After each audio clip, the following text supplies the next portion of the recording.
Hello, everyone. In today's episode, we talk about cold therapy, saunas, and how to fit them into your lifestyle. Please enjoy. Welcome to the Perfect Workout Podcast, where fitness meets simplicity. I'm Kyle Recchia, CEO of The Perfect Workout. I'm joined by Jim Keene, our Director of Training. We hope you enjoyed today's episode. Welcome back, everybody. We're back. We're back. Today, we're going to get into some of those, let's call them biohacks. We're going to talk about some really cool equipment. We've kind of talked about this a little bit in prior episodes, and we said we'd go deeper in a future episode. This is that episode. This is the one. We're going to go deeper. We're going to do it. And we're going to go deeper into two things that are really actually awesome and effective. There was a good book, and I can't ever remember the author, but it was called Antifragile. And it was talking... Taleb. There you go. Yeah, Nicholas Taleb. Yep, which also wrote Black Swan, which we talked about in some... Fooled by Randomness. Yeah. Black Swan. Some prior episodes. So great books. Pick those up if you'd like. Anyways, this idea of anti-fragile, it really talks about hormesis, right? It's this idea that the dose makes the poison. You know, we want to do certain things to the body that would be challenging, like cold therapy. We're going to talk about that today. That if you did too much of it, would not be a good thing. Icicle. But the right amount of it can actually be sort of a miracle. So today we're going to go over sauna and we're going to go over cold plunging and the do's and don'ts. So let's kick it off with sauna. Sauna is this really awesome subject because, and again, I'll butcher the study. We'll try to remember to put this in the notes. But it's been really well studied. It's been around for a long time. You probably actually can talk about it. This famous Finnish study of 25 years or something. Yeah, they eventually did finish. Okay, there's Steady. But they were finished, the fellas. Yeah, Did you see what I've done? Yeah. It's late. It's late. So the main umbrella term could be something you may have heard before called photobiomodulation. Photo, light, bio, your biology, modulation, changing your biology using light. So photobiomodulation, or PBM, is something that has been studied. It's, like you said, thousands of years old. There's records of people in BC dates doing contrasted cold and then hot and then cold and then hot. And you probably all seen the videos of in Finland, the guys skating on ice, and then they dig a hole and jump in and then get into the sauna.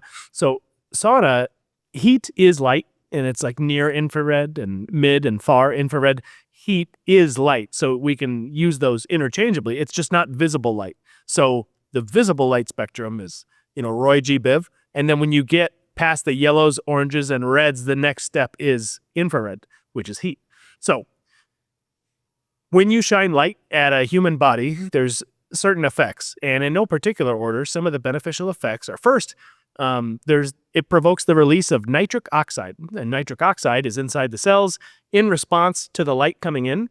That nitric oxide leaves the cell, goes into circulation, goes into the endothelium, to your veins and arteries, and it's a vasodilator. So it dilates, it widens out your veins and arteries, which reduces your blood pressure and allows for improved circulation, which helps most everything. So any chemical messenger that needs to go somewhere has to go in the blood.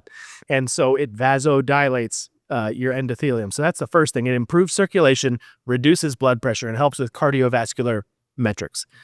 The next thing is that red light in particular, and near infrared, it sinks far deeper into the body than other wavelengths. So it goes 2, 3, 4 inches sometimes past the epidermis, past the skin. Whereas ultraviolet and blue light, it doesn't go very deep. In fact, when you're in a tanning booth and it's UV light, you don't actually need the goggles because just your eyelids are thick enough to completely prevent any of the UV light from getting to your eyeball. So no one actually ever needed those extra eye protection little things because just the skin of your eyelid is thick enough. It doesn't penetrate. So red and infrared, that heat, it penetrates. And so vasodilation, it's penetration, so you're getting this effect deep into the deep tissues versus other modalities and other therapies. Also, it helps to build what's called fourth phase water. So it's, as Gerald Pollack, the University of Washington researcher who discovered this, he called it exclusion zone water, or EZ. And the reason they called it that was because normally H2O, it's 2 hydrogens and an oxygen. Well, H2O joins with another H2O molecule to create a hexagon. And these hexagons are stacked on top of each other so tightly that it excludes any particles, any viruses, bacteria, anything else in the water is pushed out to the side. It has a repelling effect, so it's excluding. So exclusion zone water, if you put a filament into it, you'll notice it has a negative net charge. The bulk water in your cells that is not stacked up, the hexagons, has a positive charge. So what do you have when you have a negative and a positive charge? Change it. That's a battery. So the red light builds your battery. You have your mitochondria, which make adenosine triphosphate, the ATP, from the electron transport chain. However, this battery is responsible for the other part of the energy needed to run a human body. Gilbert Ling in the 70s won a Nobel Prize for doing the math and going, fellas, the ATP story doesn't account for all the energy we use in our brain and our heart and everywhere. There's got to be something else. And then it wasn't until later that we realized, yes, ATP is energy. It's currency for cells to use for energy. But this negative positive battery of exclusion zone to bulk water in the cells, that's the other part that makes human life possible. So red light improves your battery. It gives you more energy. So it vasodilates the cells. It gives you more energy. And some lesser known effects are like, you've seen the red laser, on people's faces to get rid of wrinkles. That's because red light provokes the production of elastin and collagen in the skin, wherever it is. So people do the red light face masks for that purpose. And it's highly effective because it does help build collagen and elastin in the skin. Makes you look younger, gives you more energy, lowers your blood pressure, and builds your battery inside every one of your cells. So red light is awesome. So when you stack this stuff up, the red light, the sauna, it answers a few questions. One, you have the heat element.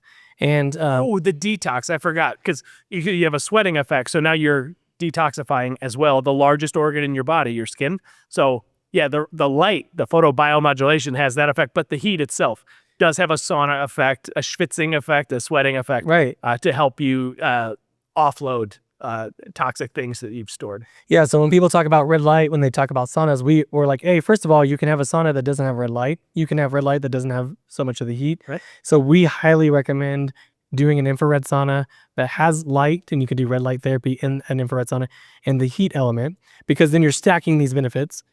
The second piece of that, just like you said, there was a cool study, I think it was on firemen, where I think this is one of the cohorts that we know has the highest levels, parts per million, of forever chemicals in their body. Oh, right. Oh, it's the 9/11 firemen. Yep. Who breathed in all the chemicals from the, Yeah, so they had, you hear all over the media right now, forever chemicals, microplastics, these sorts of things.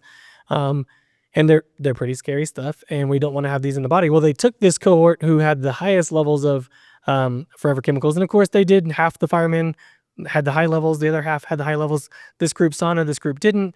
At the end, it was something like the firemen who did saunas had a lower level of forever chemicals than the standard population right did. Even Yes. that weren't firemen who didn't get exposed. So not only did they decrease their levels of that toxicity, but they decreased them even further than the levels that the standard population who were not exposed to those chemicals had. So Super cool. I think this is a reason that we see that study again on, it was like a 25-year study.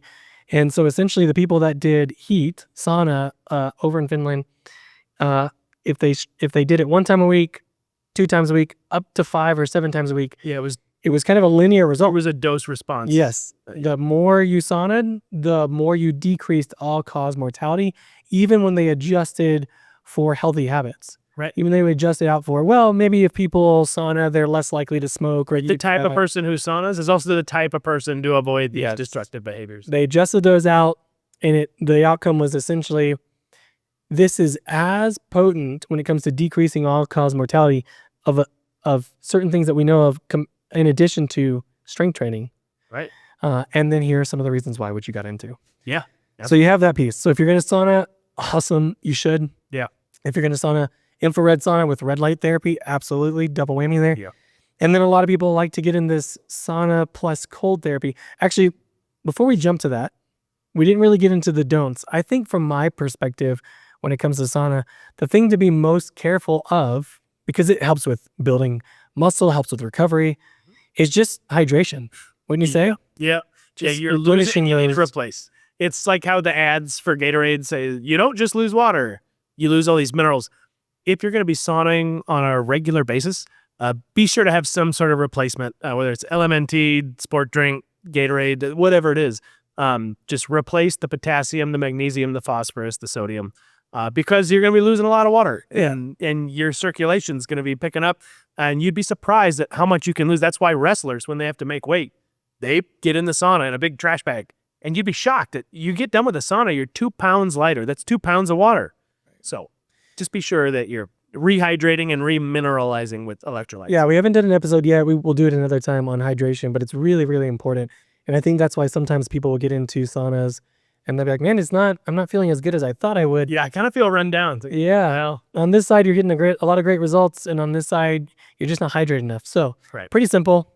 Get the electrolytes in, get some water in, you'll be fine. Yeah.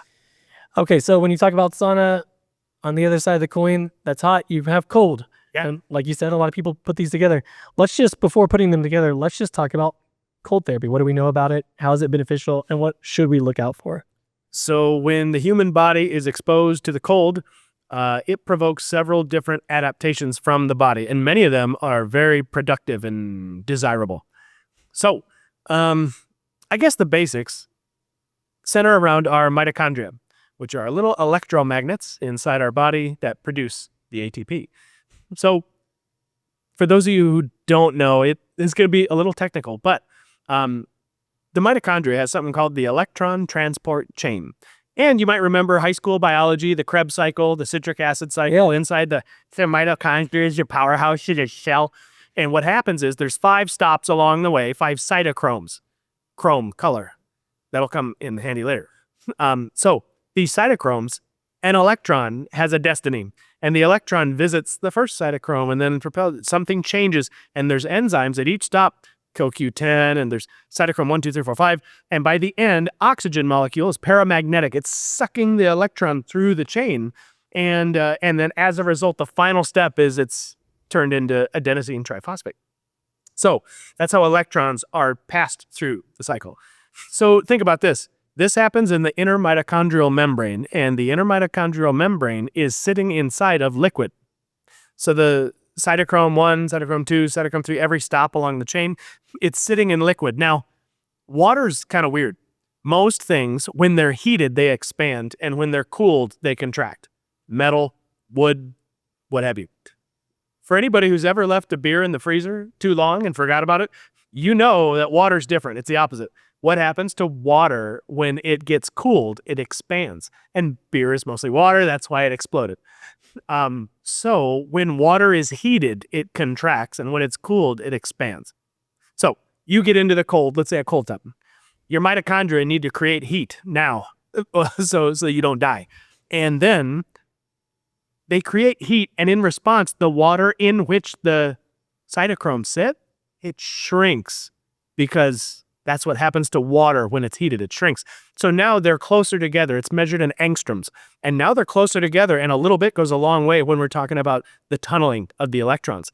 So now every single mitochondria is able to tunnel more efficiently because the stops along the way are closer, because heat is being produced in the presence of water, which shrinks the water.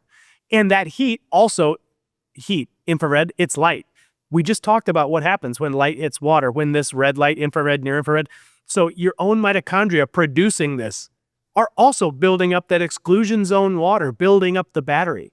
And also your mitochondria produce ultraviolet light in the cold, which is weird. And it turns out that helps with leptin control and appetite control and all sorts of things we're designed to do. Summer is red light and heat.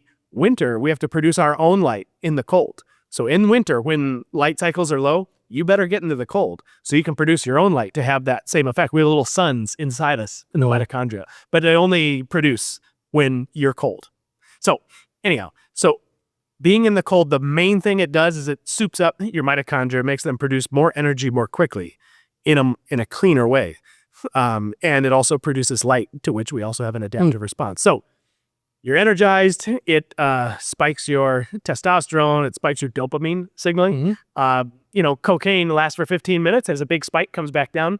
A cold plunge of 3 minutes has a higher spike and sustains for up to 2 hours afterwards.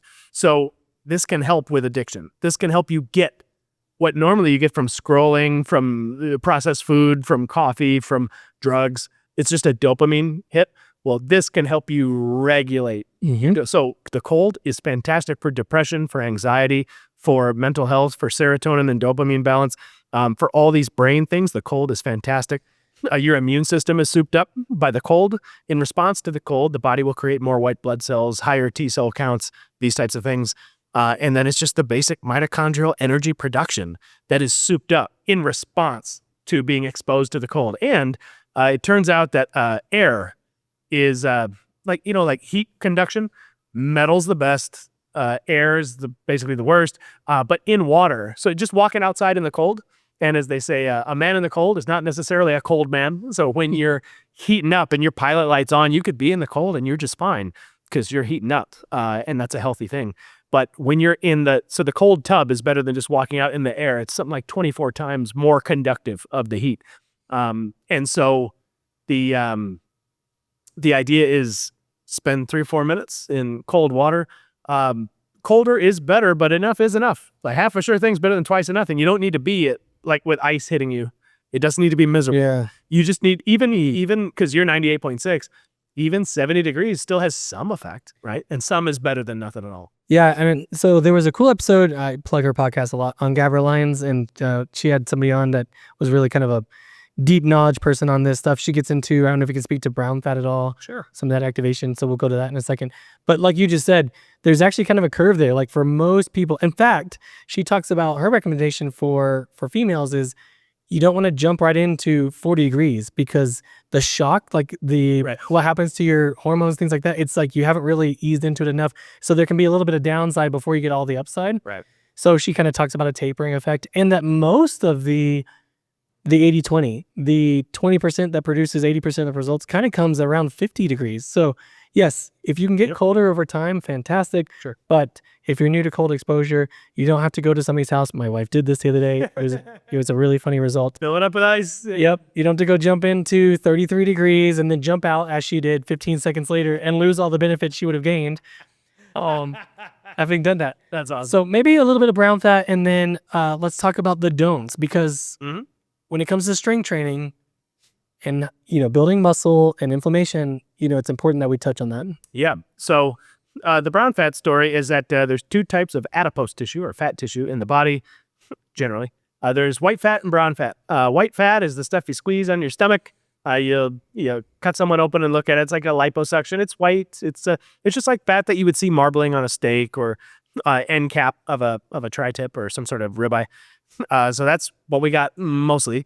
And then there's brown fat. It's fat still. It's fatty acids, but it also has mitochondria inside the fat. Now that's bizarre because, of course, muscle and heart and brain, that's a lot of mitochondria because that's a lot of energy production. You might think, well, fat's just a storage organ. Why would it need to produce energy, to burn energy? Isn't that the opposite? So there's this type of fat, very prevalent in newborns and young children. Then you lose it over time. It's basically a way to heat you up without you having to do stuff. And the mitochondria inside are very high in what they call uncoupling proteins. So remember I mentioned the electron transport chain. There are proteins that can interact with the electron transport chain to uncouple the chain. So when the electrons come through, they just spit out heat. It's just wasted as heat. So the electrons don't go through and create ATP. The electrons get uncoupled by this protein and just spit out free heat. So it's very inefficient for the purpose of producing heat. So you're in the cold and your body's reaction. How are we gonna heat this person up? We're gonna die at some point if we stay in the cold. And so it makes you shiver. So that's muscular contraction, which is great for burning glucose, and it's a little workout. So that produces heat. But what else can we do? And the body's very novel. So it can increase the amount of brown fat, which increases the uncoupling protein. It gets upregulated, increases in number and effect. And so that can help you heat up. And that also, the presence of brown fat increases your resting metabolic rate, which then increases your TDEE, total daily energy expenditure. Yeah, so you do this, you do it, 2-3 times a week, maybe 2 to 3 minutes, 50 degrees. So we're talking, this is another one of those perfect workout things, right? It's like 11 minutes maybe, gives you a lot of the benefits. Right. You're doing this, and we'll get into the don'ts in a moment. It's activating all those different elements that you just talked about. You're adding brown fat to the body. So just like babies who cannot regulate their temperature. Right. And they don't have muscles to move around a bunch and lift heavy things. They're babies. So they can't shiver. They have a ton of the brown fat to heat them up. Yeah. So we lose it over time with the way evolution has it, but we can gain that back through being exposed to cold, Yep. which then, like you said, ultimately, why would we do that? The outcome, higher burn calories throughout the day, higher Yep. resting metabolic rate, more NEAT, more movement. Yep. So just more efficient fat burning Yep. from being cold. Okay, so the don'ts on cold therapy. Other than Don't become a being being there for 30 minutes, hypothermia. I mean, this stuff is real. Don't turn into a Batman villain. Don't get found on Everest. Mr. Freeze. Yeah, I say Mr. Freeze. Yeah, it's not like longer. People will go out and they'll haven't been exposed. Well, there's a few things here. One, haven't been exposed to this before. So now you're on this trip with a bunch of friends. You're like, I'm going to go jump in that lake. First of all, just the dangers of jumping into a lake. Even a normal lake. Yeah, where you're having to swim and your muscles aren't wanting to work right now because you're in shock is a good recipe for drowning. Yep.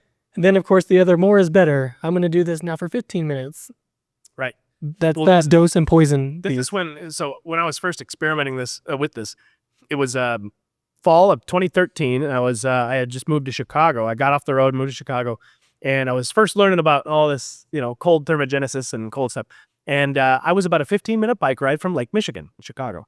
And so I would ride a bike over there, and I would swim in Lake Michigan. I started in August, which the temperature was cold because it's Lake Michigan. Yeah. But it wasn't super bad.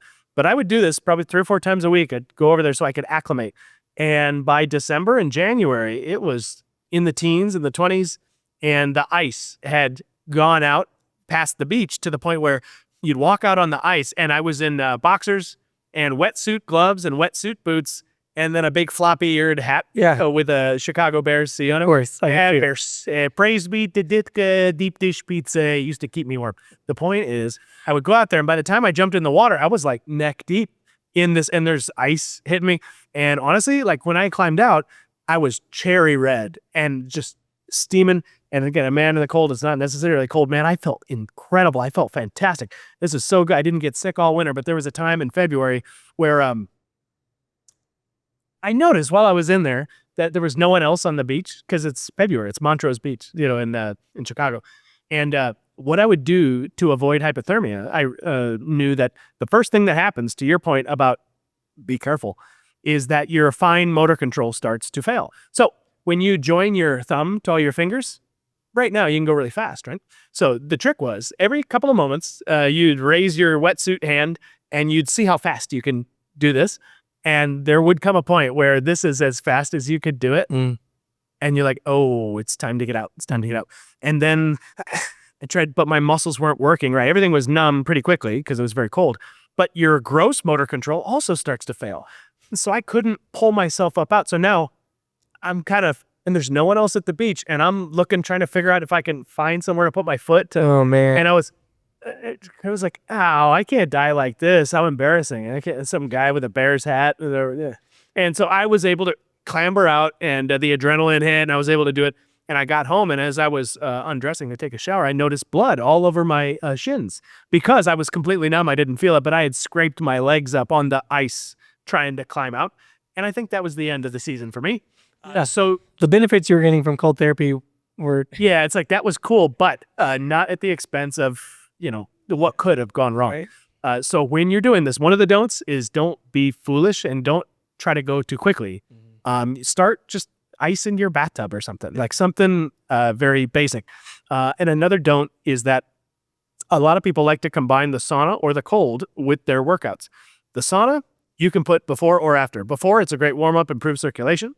After, it improves recovery. So either one, great. It can improve performance at the workout. It could also help you recover faster from the workout. The cold, don't ever put the cold after the workout because the cold reduces inflammation drastically. And a workout, you need the inflammation. So you have emptied fuel, your adrenaline's up, you've torn up some muscle fibers, you've done a lot, and there is an inflammatory cascade that is highly desirable because that's a signal to the body. We need more glycogen in that muscle. We need to build new muscle fibers. We need to build hypertrophy. We need to build strength. We have all this stuff to do. Let's go. So when you mute that signal with the cold, the adaptation is never produced because the signal's gone. So you don't want to short circuit it. However, putting it before the workout, if you have that available to you, is highly effective because one, the energy production I mentioned before about shrinking the water, so the electron transport chain transports faster. So you have better energy production, and you take longer to fatigue in the workout. One of the main mechanisms of fatigue is not actually the contractile properties of the protein in the muscle. You just overheated. So when you overheat, that's the point at which the muscle can no longer forcefully contract and you hit failure and you tend to fatigue a lot. So if I start out cold, then the first part of my set actually just goes towards getting me back up to zero. Then I start heating up. So you hit that point of I'm overheated, I need to stop a lot later, if ever. So starting cold increases your energy, reduces the likelihood and rapidity of the overheating part of the fatigue. And it's fantastic before the workout, but certainly not after. Because you'll short circuit the very desirable and necessary inflammatory process that's acute that comes from the workout. So cool. Yeah. People have written books on this stuff. They've done 4-hour podcasts on this stuff. We won't do that today. Thank you. There are a lot of resources out there. Bring my notes. Yeah. But 2 of the hacks that we'll talk about, in addition to your strength training, when it comes to this idea of being anti-fragile, again, the dose makes the poison and you don't need a lot here. So get hot, get cold. You can do this free. There are many ways to go get really hot in a free way. Get uncomfortable. Yep. You can take a cold shower. Fun, comfortable. Yep. As well. Be careful of those pieces. Put them together in a way that's going to stack in those systems that you're creating to best meet your goals and have some fun with it. Yeah. Cool, man. Hot and cold. Hot and cold. Get into it. All right. See you soon. Thanks for tuning in to the Perfect Workout Podcast. We hope you found today's episode inspiring and actionable. If you're ready to take the next step in your fitness journey, visit us at theperfectworkout.com for more resources or follow us on Facebook, Instagram, or YouTube. Don't forget to subscribe, leave a review, and share this episode with someone who could benefit. Together, let's make fitness simple, empowering, and a part of life well lived. See you next time.